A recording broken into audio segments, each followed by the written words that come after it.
Yes, good morning students. आज हम अभ्यास सागर का पाठ 15 अन्नदाता कृषक करेंगे। इसमें हम रूढ़, यौगिक और योग रूढ़ शब्दों के बारे में जानेंगे।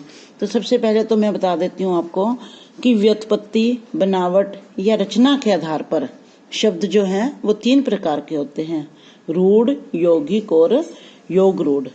तो ये किसकी रचना के आधार पर होते हैं? बनावट, व्युत्पत्ति या रचना के आधार पर। रूढ़ शब्द जो होते हैं वो ऐसे शब्द होते हैं जिनके अगर हम टुकड़े कर दें तो उन टुकड़ों का कोई ना कोई अर्थ बिल्कुल भी नहीं निकलेगा, कोई भी अर्थ नहीं निकलेगा। यदि हम उन टुकड़ों को दोबारा जोड़ देते हैं तो उनका एक विशेष अर्थ निकलेगा। तो ऐसे शब्दों को हम रूढ़ शब्द कहते हैं। जैसे कल शब्द है, अगर हम कल को तोड़ देते हैं क और ल, तो क का अलग से कोई अर्थ नहीं है और ल का अलग से कोई अर्थ नहीं है। अगर हम इनको दोबारा जोड़ देते हैं कल का अपना एक अर्थ है। तो ऐसे शब्द जो किसी अन्य शब्द के योग से न बने हों और किसी विशेष अर्थ को प्रकट करते हों तथा जिनके टुकड़ों का कोई भी अर्थ नहीं होता, वे कौन से शब्द कहलाते हैं? रूढ़ शब्द। इन्हें मौलिक या अयौगिक शब्द भी कहा जाता है। आगे है यौगिक शब्द। यौगिक शब्द वो शब्द होते हैं जिनके हम टुकड़े कर दें तो उन टुकड़ों का भी एक विशेष अर्थ होता है। यानी कि जो शब्द 2 या 2 से अधिक सार्थक शब्दों के मेल से बनते हैं वे यौगिक शब्द कहलाते हैं। जैसे देवालय, देव, धन, आल्य। तो देव का क्या है? देव का भी अपना एक विशेष अर्थ होता है और आल्य का भी अर्थ अपना एक विशेष अर्थ होता है। देव का मतलब होता है ईश्वर और आल्य का मतलब होता है घर। यानी कि दोनों का अपना अपना अर्थ है और इनको तोड़ने के बाद भी देखो दोनों का अलग से अर्थ निकल रहा है। आगे है योग रूढ़ शब्द। योग रूढ़ शब्द वे शब्द होते हैं जो यौगिक तो होते हैं लेकिन एक रूढ़ अर्थ प्रकट करते हैं। रूढ़ यानी कि एक विशेष अर्थ प्रकट करते हैं, यानी अपने सामान्य अर्थ में प्रचलित नहीं होते, एक विशेष अर्थ में प्रचलित होते हैं। उन्हें हम योग रूढ़ शब्द कहते हैं। जैसे पंकज, पंकज यानी कि कीचड़ में उत्पन्न होने वाला, लेकिन पंकज का एक विशेष अर्थ कमल भी है जो अपने एक्चुअल अर्थ के लिए प्रचलित नहीं होता, अपने एक विशेष अर्थ के लिए प्रचलित होता है। उन्हें हम जो है योग रूढ़ शब्द कहलाते हैं। अब देखिए चैप्टर देखिए। जैसे परिश्रम मेरा दीन धर्म है, सुर संत सन्यासी गुरु सम, मानवता का तू है मसीहा, परमेश्वर अन्नदाता है।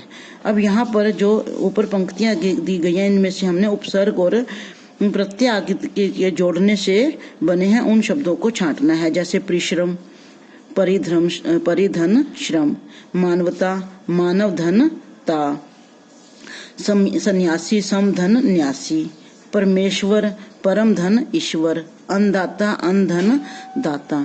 तो यहाँ पर क्या है? परमेश्वर में परम धन ईश्वर, ईश्वर जो है वो मूल शब्द है और परम क्या है? उपसर्ग है। अन्नदाता में अन्न मूल शब्द है, दाता प्रत्यय है। ऐसे ही मानवता में मानव जो है वो मूल शब्द है और ता क्या है? प्रत्यय है। इसी तरह से आगे देखिए। अब इन शब्दों में से मूल शब्द तथा उपसर्ग प्रत्यय अलग करके लिखिए। अब इन शब्दों में से हमने मूल शब्द और प्रत्यय को अलग करके लिखना है।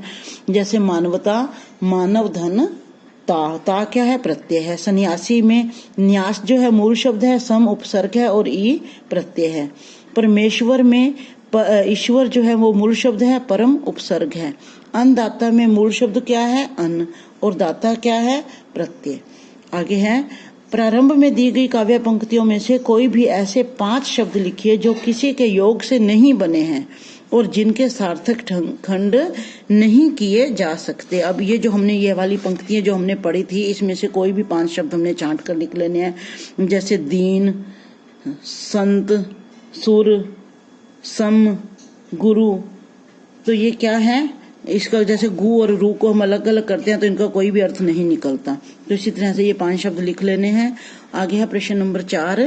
नीचे दिए गए शब्दों में से मूल शब्द और शब्दांश अथवा शब्द अलग करके लिखिए। साथ ही यह भी लिखिए कि उनका प्रयोग किस विशिष्ट अर्थ के लिए किया जाता है। जैसे जलज, जलज में मूल शब्द क्या है? जल है, और शब्दांश क्या है? ज है। शब्द का एक अंश है जो ज। तो इसमें विशिष्ट अर्थ क्या है? जलज का विशिष्ट अर्थ क्या निकलता है? कमल। तो ना तो इसमें कोई ये जलज का जल का प्रयोग हुआ है, ना ज का इसमें एक विशिष्ट अर्थ, इसका तीसरा ही अर्थ प्रकट हुआ है जिसे हम कमल कहते हैं। ऐसे ही जलद में मूल शब्द है जल और शब्दांश है द, लेकिन इसका विशिष्ट अर्थ जो है वो है बादल। दशानन में आनन मूल शब्द है, दश शब्द है, और विशिष्ट अर्थ क्या है? रावण। हम रावण को कभी भी ऐसे 10 मुख वाला नहीं कहकर बुलाते, हम हमेशा रावण ही कहते हैं। तो इसका जो विशिष्ट अर्थ है वो क्या है? रावण है। ऐसे ही लंबोदर में उदर जो है वो मूल शब्द है, और लंबा जो है शब्द है, और विशिष्ट अर्थ क्या हो गया लंबोदर का? गणेश। पीताम्बर अंबर मूल शब्द है और पीत शब्द है, तो किसके लिए प्रयोग किया गया है? ये कृष्ण भगवान जी के लिए। तो विशिष्ट अर्थ है इसका कृष्ण। आगे देखिए, ये वही परिभाषा आ गई जो मैंने आपको पहले समझाई है। तो आगे देखिए, नीचे दिए गए शब्दों को रूढ़, यौगिक और योग रूढ़ शब्दों की श्रेणियों में बांट कर लिखिए। अब ये शब्द दिए गए हैं, इसमें से हमने छांटने हैं कि कौन से रूढ़ शब्द हैं, कौन से यौगिक शब्द हैं और कौन से योग रूढ़ शब्द हैं। जैसे रूढ़ शब्द रात, कक्षा, गाय, जल, पेड़। अगर इनको जैसे पे को अलग करते हैं, अड़ को अलग करते हैं, तो इनका कोई भी अर्थ नहीं निकलेगा। अगर पेड़ का अपना ही एक विशिष्ट अर्थ है, लेकिन अगर हम इनके टुकड़े कर देते हैं तो इसका कोई अर्थ नहीं निकलेगा, इसलिए ये सारे क्या हैं? रूढ़ शब्द हैं। इसी तरह से यौगिक शब्द।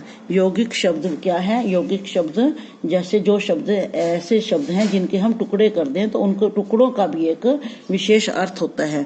जैसे सफल, पाठक, प्रवेश, मित्रता, सुपुत्र, यानी कि जो शब्द किसी अन्य शब्दांश अथवा शब्द आदि के योग से बने हैं उन्हें यौगिक शब्द कहते हैं। जैसे सुपुत्र, सुपुत्र, पुत्र जो है मूल शब्द है और सु क्या है? उपसर्ग। अच्छा पुत्र, ठीक है ना। इसी तरह से ये मित्रता, ये मित्र क्या है? मूल शब्द है, और ता क्या है? प्रत्यय। ये दो शब्दों से मिलकर बना है। इसी तरह से आगे योग रूढ़ शब्द हैं, जैसे नीलकंठ, गिरिधर, चिड़ियाघर, जलज, गजानन। अब नीलकंठ है जिसका, यानी कि नीलकंठ, नीला है कंठ, कौन है नीलकंठ वाला? शिवजी भगवान जी। तो ये शिवजी भगवान जी के लिए प्रयोग हुआ है, यानी कि तीसरा जो विशिष्ट अर्थ है उसके लिए प्रयोग हुआ है। गिरिधर, गिरी को धारण करने वाला, कौन? कृष्ण भगवान जी। चिड़ियाघर, जलज, जलज किसके लिए प्रयोग हुआ है? कमल के लिए। गजानन किसके लिए प्रयोग हुआ है? ऐसे ही गजानन जो है वो गणेश भगवान जी के लिए प्रयोग हुआ है। तो विशिष्ट अर्थ दे रहा है, इसलिए ये सारे शब्द क्या हैं? योग रूढ़ शब्द हैं। आगे प्रश्न नंबर 6 देखिए, नीचे दिए गए उदाहरण के अनुसार शब्दों की रचना स्पष्ट की। जब उदाहरण के अनुसार इसका रचना स्पष्ट करनी है, यानी कि इसमें से देखो शब्द क्या है और शब्दांश क्या है। देश भक्ति, देश धन भक्ति, तो इसमें क्या है? दोनों शब्द हैं, देश भी शब्द है, भक्ति भी शब्द है। इसी तरह से निर्बल, निर्धन बल। अब निर क्या है? शब्दांश है, शब्द का एक अंश है, और बल क्या है? शब्द है। मानवीय, मानव शब्द है, यह शब्दांश है। शांति प्रिय, शांति शब्द है, प्रिय भी शब्द है। सुकन्या, सु शब्दांश है, कन्या शब्द है। गाड़ी वाला, गाड़ी शब्द है, वाला भी, वाला क्या है? शब्दांश है। तो इसी तरह से आगे देखिए, नीचे दिए गए शब्दों में उचित स्थान पर रेफ लगाइए। रेफ क्या होता है? जो ऊपर ये वाली मात्रा लगाई जाती है। तो ये क्या है? ये अक्षर बोलने से पहले बोली जाती है। जैसे आशीर्वाद, व से पहले बोली गई है, लेकिन आई किसके ऊपर है? वा के ऊपर है।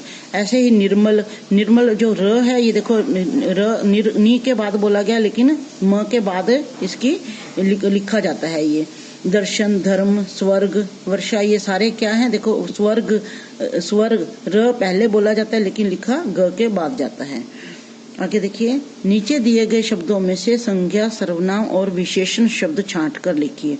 अब ये शब्द दिए गए हैं, इसमें से हमने संज्ञा, सर्वनाम और विशेषण शब्द छांटने हैं। संज्ञा शब्द कौन से होते हैं? जैसे हल, मंदिर, और सर्वनाम क्या है, जो संज्ञा की विशेषता बताते हैं। अब मैं अपना, इसमें क्या है, मैं अपना, ये क्या है, संज्ञा की विशेषता बता रहे हैं, संज्ञा के स्थान पर यूज किए गए हैं। आगे विशेषण है, जो संज्ञा और सर्वनाम की विशेषता बताते हैं, उन्हें हम क्या कहते हैं, विशेषण कहते हैं। जैसे शीतल, जल, जल की विशेषता क्या है, वो शीतल है। पंच, परमेश्वर, परमेश्वर की विशेषता क्या है कि वो पंच है। तो यहाँ पर शीतल और पंच क्या है, विशेषण है। आगे है, नीचे दिए गए वाक्यों में मोटे काले शब्दों के विलोम शब्द छांटकर रिक्त स्थानों की पूर्ति कीजिए। सच्चा मित्र पाना सुलभ नहीं बल्कि दुर्लभ है। सुलभ का उल्टा क्या हो जाएगा, पर्यायवाची दुर्लभ, विपरीतार्थक, सुलभ का विपरीतार्थक हो जाएगा दुर्लभ। इसी तरह से भूत का क्या हो जाएगा, भविष्य। भाषा के दो रूप है, मौखिक और लिखित। एक बोलने वाला है, एक लिखने वाला है। कुछ मजदूर मालिक का विरोध कर रहे थे, विरोध का उल्टा क्या हो जाएगा, समर्थन। इसी तरह से संचय का हो जाएगा त्याग। आगे है, नीचे दिए गए समस्त पदों का विग्रह कीजिए।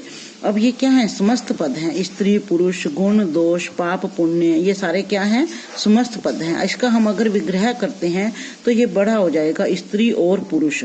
स्त्री पुरुष को हम योजक चिन्ह लगाकर, तो ये आगे आपकी 8वीं क्लास में आएंगे, समास होते हैं ये, तो ये हो जाएगा द्वंद्व समास। यानी कि ये जो स्त्री और पुरुष है, इसको हमने विग्रह किया है तो ये स्त्री और पुरुष बन जाएगा। गुण दोष का विग्रह करने पर गुण और दोष बन जाएगा। पाप पुण्य, पाप और पुण्य। सुख दुख, सुख और दुख। हानि लाभ, हानि और लाभ। राधा कृष्ण, राधा और कृष्ण। यानी कि इसमें दोनों पद प्रधान हैं, गुण भी प्रधान है, दोष भी प्रधान है, पाप भी प्रधान है, पुण्य भी प्रधान है। तो जिसमें दोनों पद प्रधान होते हैं तो वो कौन सा समास होता है, द्वंद्व समास होता है। यह आके आपको 8वीं में डिटेल से समझाया जाएगा। आगे, नीचे दिए गए शब्दों का वाक्यों में प्रयोग कीजिए। अब ये कुछ शब्द दिए गए हैं, सन्यासी, धन्य, खलिहान, भोर, ये आपने अपने आप इनके वाक्यों में इनको प्रयोग करने। जैसे सन्यासी, सन्यासी बनने के बाद वह जंगल में ही रहता है। आपके दर्शन करके हम धन्य हो गए। खलिहान, किसान अपने खेत खलिहान में काम कर रहे हैं। भोर, भोर होते ही पक्षी घोंसले छोड़ देते हैं, सुबह सवेरा होते ही। तो आगे है प्रश्न नंबर 12। नीचे दिए गए चित्र के आधार पर 100 से 125 शब्दों में अनुच्छेद लिखिए। आपने ये वाला चित्र देखना है और इसके अनुसार आपने जो भी आपके माइंड में आ रहा है, आपने वाक्यों का प्रयोग करते हुए एक अनुच्छेद के रूप में इसको लिखना है। Thank you.